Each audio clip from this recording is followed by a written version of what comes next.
জান পিতাই, তোৰ কাৰণে নঙলা মুখত অথনিৰ পৰা ৰখি আছিলো। তই কেতিয়া মধুৰিআমলৈ আহিবি আৰু আমি কেতিয়া খাম? কিন্তু পিতাই, হোমেন কাইটিয়ে কি কলে জানো?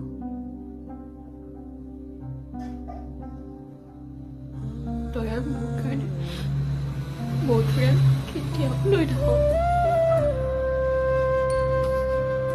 তই আৰু মোক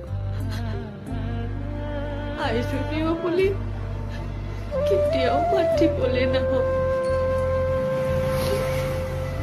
মই তোৰ কাৰণে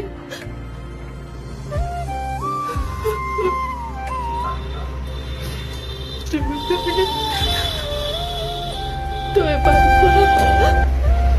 চাহ কাপোৰ দিবলৈ নাপাওঁ।